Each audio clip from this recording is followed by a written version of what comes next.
Good afternoon, good evening, everyone. I'm Big O from Big O Entertainment, partnering with J&M Studios. Great Talk, No Chaser.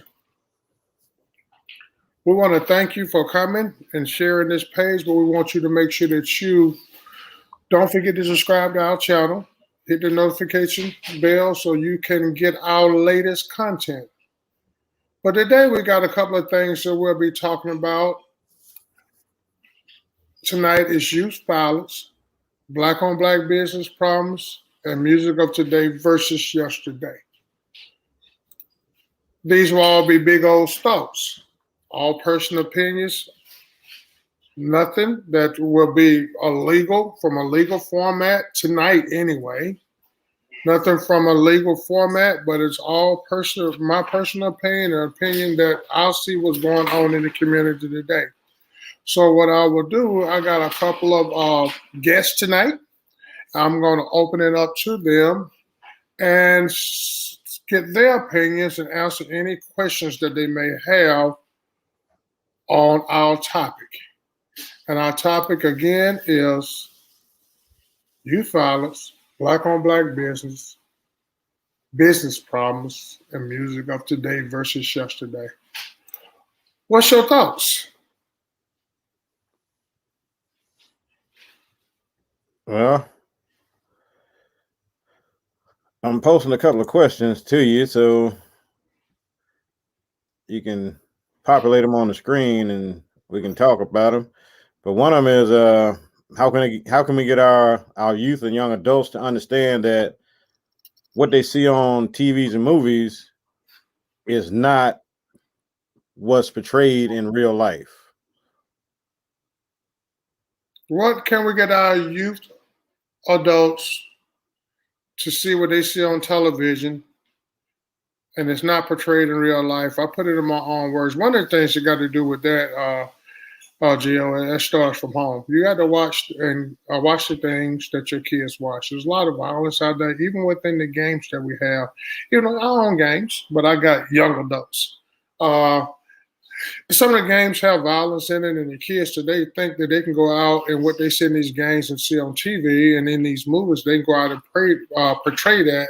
And when they have that wound or that gunshot or that killing, that it's going to be all right in the morning, they're going to wake up. Most of the times, kids get that in their head and get embedded, and they start using that. That creates gang violence. When with the gang violence, people think that it's going to be okay. You're going to be okay tomorrow. So we have to go back and start at the home. Start at the home. As you educate your kids the right way and you monitor what they do, also you monitor who they're with to keep them away from these gangs, because with gangs come violence, with violence come gun, with guns come killing. If you monitor them and be more of a role model to them yourself, and instead of letting the street be the role model, you'll do a whole lot better with your kids, and they should have a successful path or a good start at a successful path. It takes a community to raise a kid. So the community got to play their part as well. I hope I answered your question. Yeah, and then, back in our days as youth, the community helped raise our kids. You know what I'm saying? And Miss Johnson down the street would always say, "Hey, what are you doing? I'm gonna tell your mama on you." And there's not enough of that today. Everybody wants to be independent and try to raise their own kids their own way and don't want the elders' input. That's come from respect. We have no cohesion in the neighborhoods, whether it be black, green, yellow, white. There's no cohesion. And one of the things that when I was coming up, we had a Miss Johnson, we had a Miss Sims, we had a Miss Hardy, and this was back in the '60s. And when they tell you do something wrong, not only did they correct you, they test you up and then took you to your parents, and you got touched up again. All that's taken out of the community's hand now, and that's taken out of the family's hand. I believe if you spare the rod, you spoil a child, and I'm still a firm believer in that. But with the abuse today, has been taken a little bit too far. Instead of getting good spanking, as we call it, now it's abusive. It's got to know how far to go with that. But I am for communities raising kids. If I see your daughter do something that is actually disrespecting your name or your household, and it's not the way that you're raising them, I'm going to correct them. All right. And then I'm going to come to you as an adult and let you know what was said and what was done, hoping that I'm going to get the support from you of what I did. That's missing as well.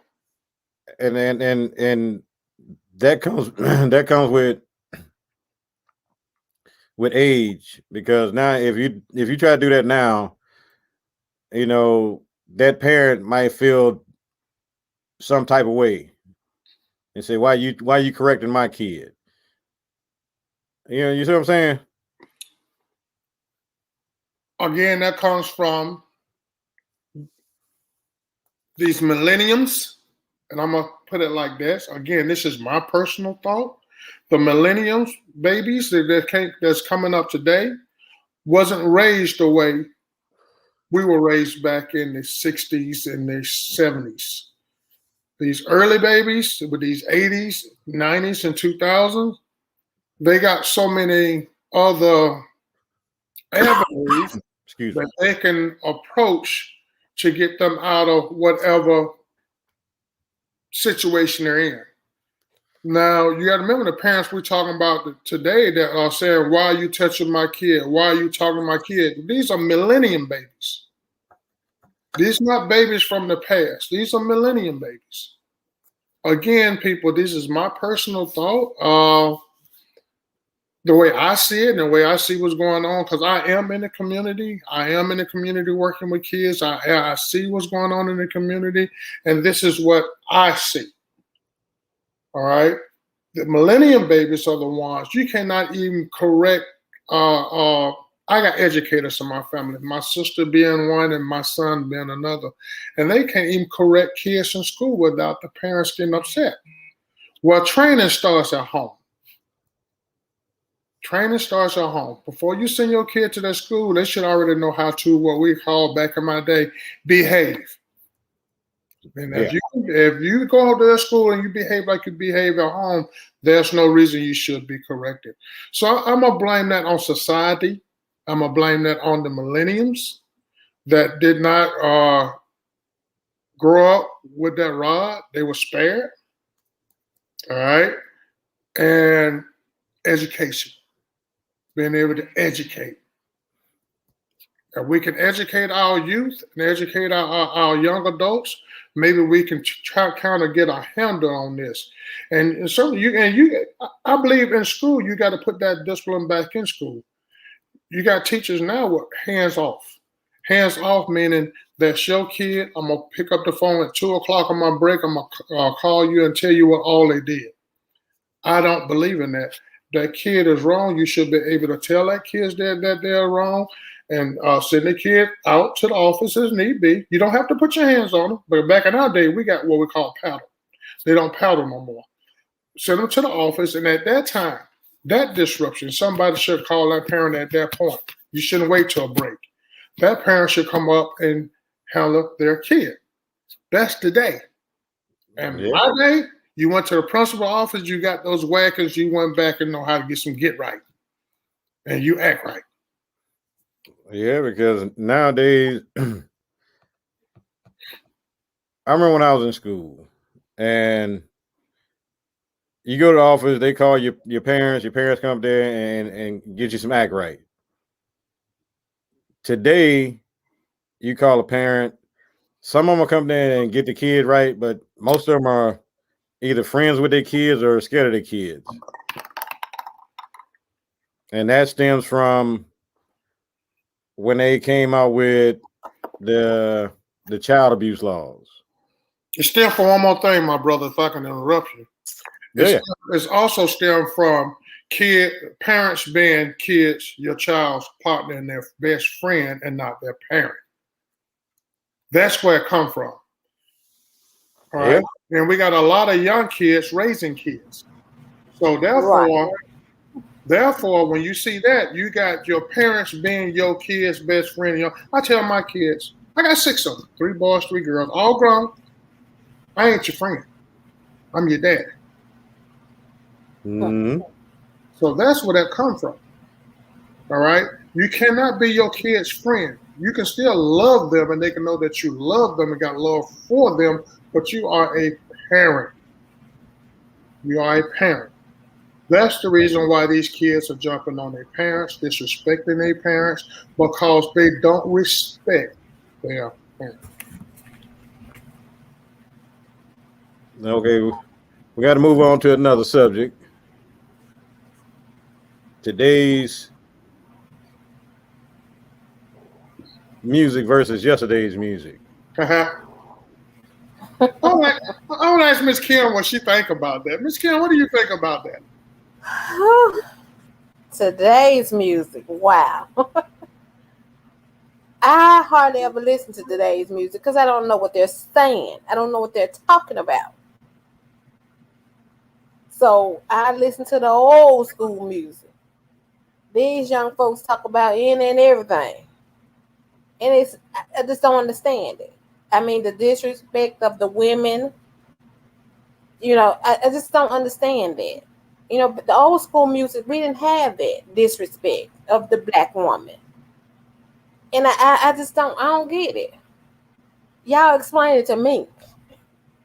But if you think about it, but the black woman, the yellow woman, and all other women, they be twerking and burking and everything else to that same music that's disrespecting them. Because they're not listening. They're not listening. They just hear the beat of the music. They don't listen to the words. But they can sing it.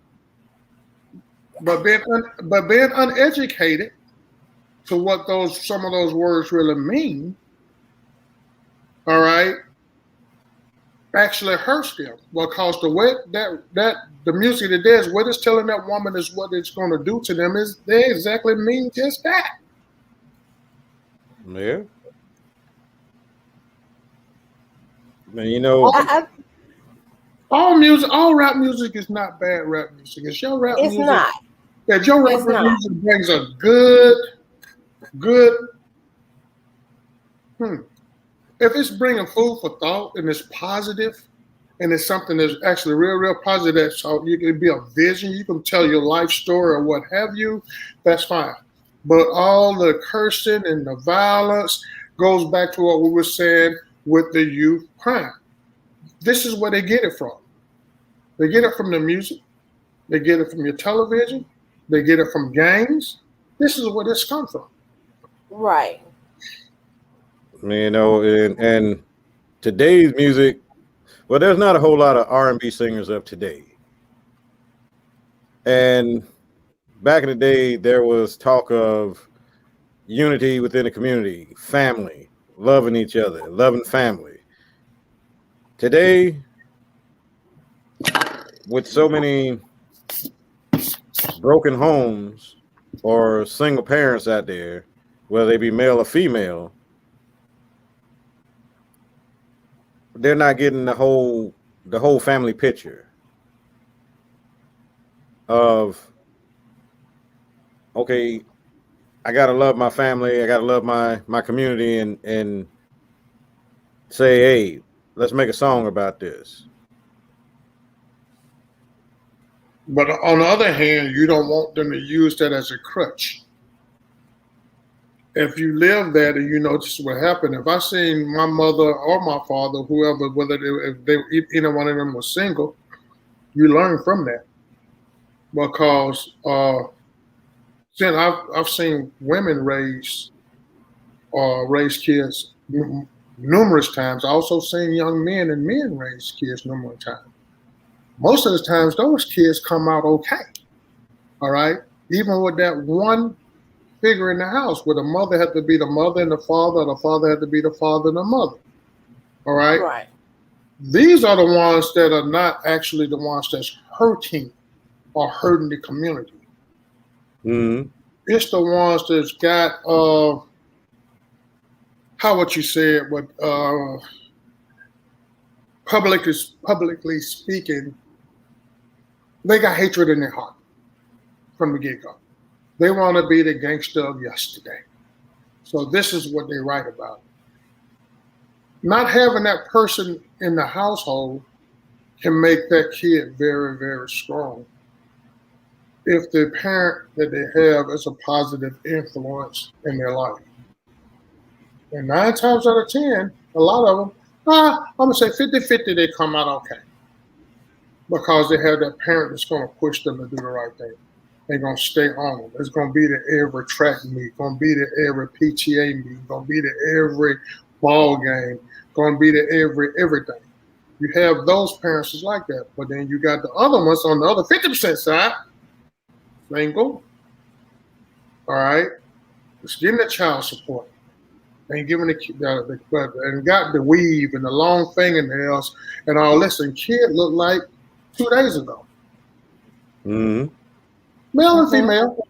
Male and female. It's not just the female. You got males that does the same thing. All right.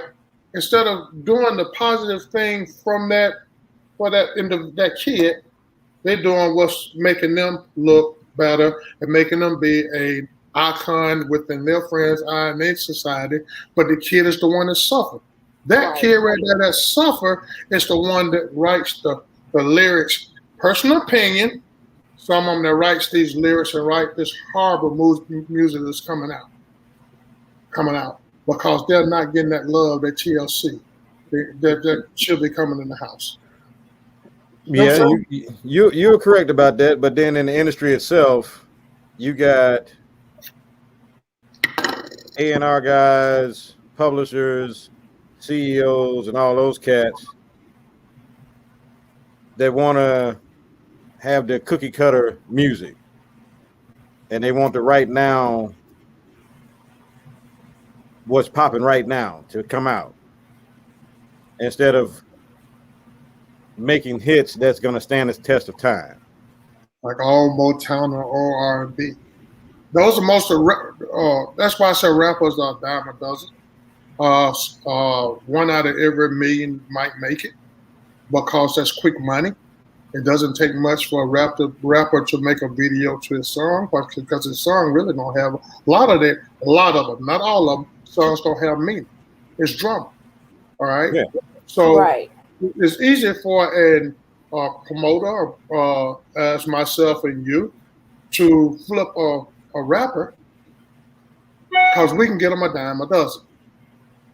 We can continue to get them, and we can flip them. And it's called greed. It's not about developing the artist.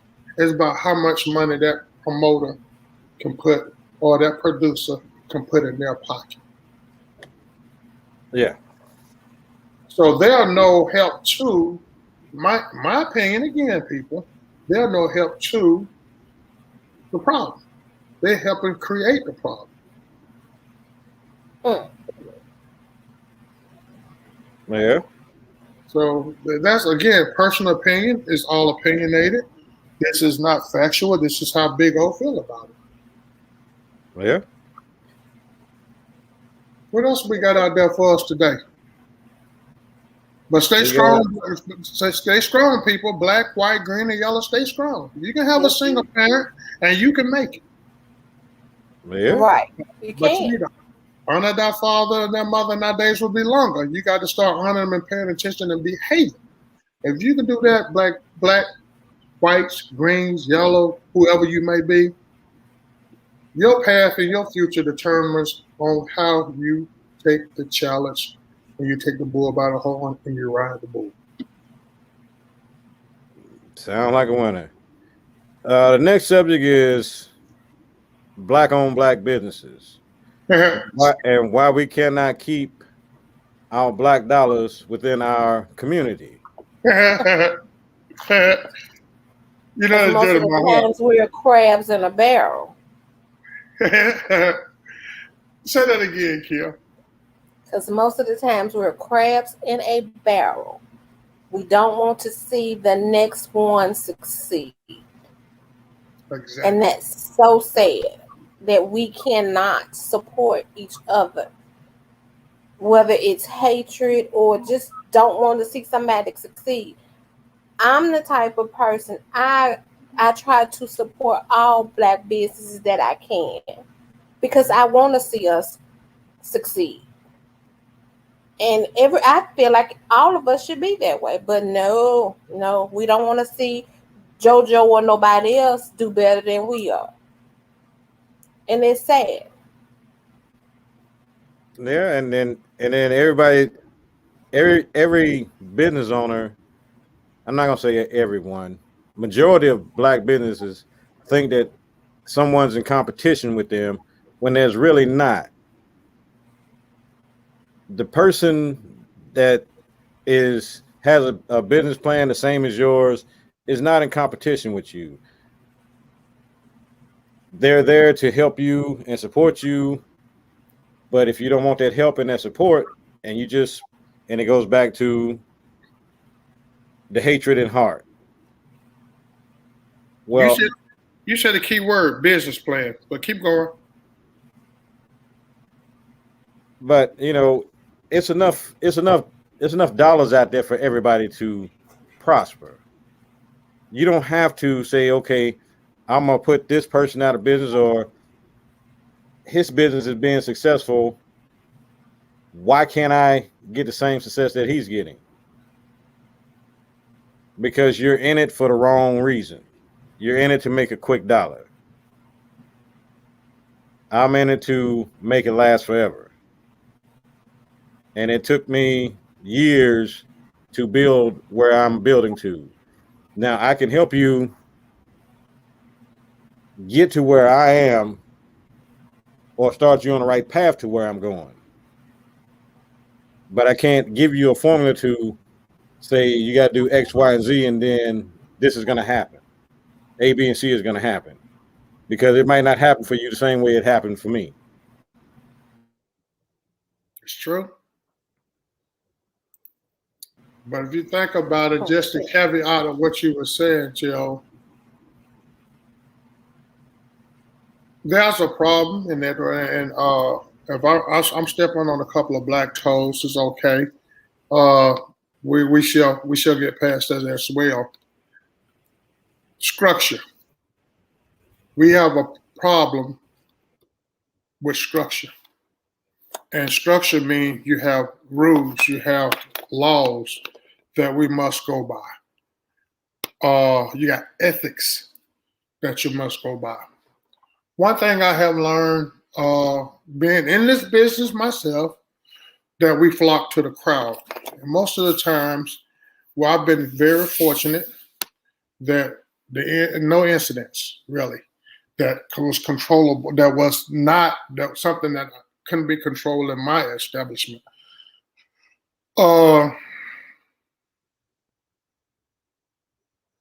It's not sometimes what Black people can do. They can't, like Kim said, they can't get along because they can't stand to see that person go forth and be successful. We got to find a way to knock each other down.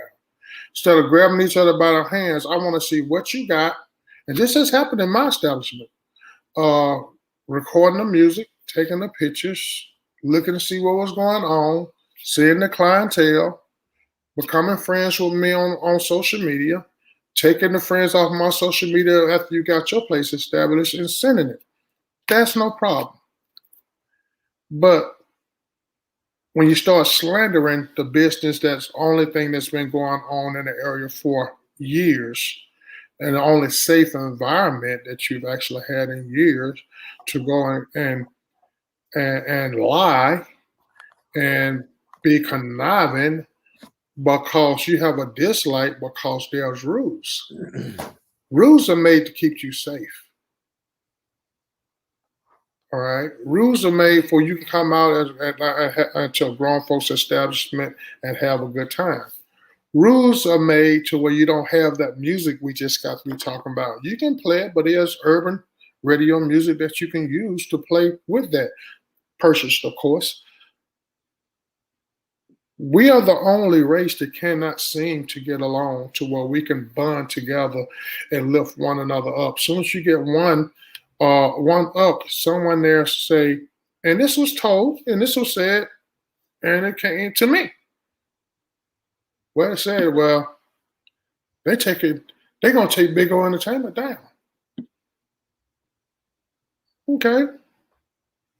Only person who can take me down is God. And tell me that Avery, okay, your time is you've exceeded your time doing this. Let's move on to bigger and better things. We'll do that.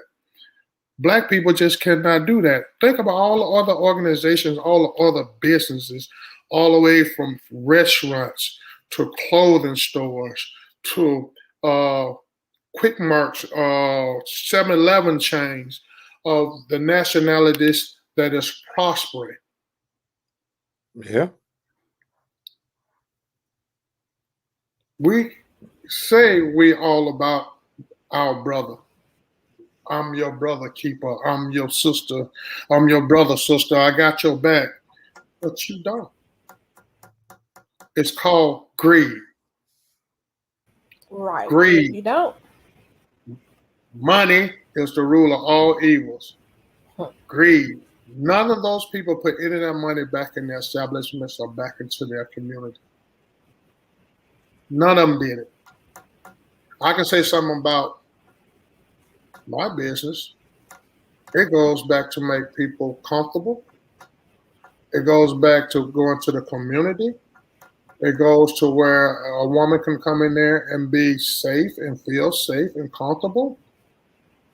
I've even had men come in and tell me in my establishment that I love for my wife to come in here even when I'm not with her because I know she's protected and she's safe. That's, and that right there that comes from having rules and regulations and following the law, your state law, your city law, working with your law enforcement to keep your place safe. All right? We don't want that. We want the cutting, the shooting, the cursing, the fussing and all that. That's a party. That is not a party. That's a grown person that don't want to grow up. Right. Am I right? You are correct. And grown people don't want to go to those type of establishments. I would like to go to an establishment where, again, I feel safe and I'm going to have a good time without worrying about the cussing, the fussing, the fighting, and all of that, the drama. Don't want to do it. I would rather go to a place, Kim, with rules and regulations and guidelines, and respect. When I walk in there, I'm being respected. All right, then respect. I go to That's it. Respect. Respect. I want to go to a place where I got to wash my back, look over my shoulders, put my back against the wall, smelling like yesterday, because it's just not right. I have no love for drugs, never have. So I don't like being in an establishment where I smell it. That's my side to exit. But I can say within the last 25 years, I have not stepped 1 foot in another person's establishment for reasons that they have done to my establishment. I don't want them to think that I am that hungry to do that, because I'm not. I'm not really that hungry to. No, that's not me. We don't do that. But this is one of the things that goes on with Black-owned businesses. They can't stand to see the next one be 2 inches ahead of them, or they got to slander or pull shade or throw something to get them knocked back down. And they lie too. They lie real good. They will close you up and your doors is open or bigger than yesterday. They will lie on you. Yeah. It's not needed. Black people, we need to get together, come together, And we need to, it's enough of us to have where everybody can have business at a safe establishment, a safe environment, create a safe environment for people to go out. Then it's less violence. You just killed violence right then. Because Yeah. most people think we can't do nothing but act a fool anyway. Show them that they're wrong. We can go out together, have a good time, and go home. What do we say? We're going to be wrapping this thing up in a minute. We are at 30 minutes. And hopefully that we will get some people to actually start joining us. Don't forget, we want you to subscribe to our channel. We got a lot of good things that's coming. Yes, I am moving around, people. I got so much going on over here. I got 6 hands. Things that we have coming with our podcast within the near future, the upcoming R&B artists that I have actually hired to perform in my establishment, and some others that's coming up. We got criminal justice advisors that's going to provide us some sound advice, and especially on this youth violence. This youth violence, I believe in the mics up, guns down. All right, we're going to get with that. We're going to really, really be focusing on that during the podcast because we want to spread this message to our youth and try to get them better avenues and way of doing things. That leads to our Christian ministry. We're going to have ministers to come over on here once a week because we plan on having our podcast up as many times as you guys will allow us. That's why we want you to subscribe and hit the little bell down there and come back so you'll know we're on. Giving us some Christian knowledge and much, much more. Hopefully that will, and our message out to you guys will make us a better people and a better person. And we won't have all the violence. It's not just black violence. It's violence, people violence. And we can kind of shrink that in the world and love each other once again. With that, Johnny, you got anything else? Just make sure you subscribe to our channel, like it, and hit the notification bell so you know when we got new content coming out. And Kim, we really thank you for coming in with us tonight and sharing your opinions and your thoughts. We love you as much. And hopefully you will come back. Hopefully we'll come back and you'll come back around and you'll see us again. It was nice. With that, guys, I'm going to tell you good night. Good night.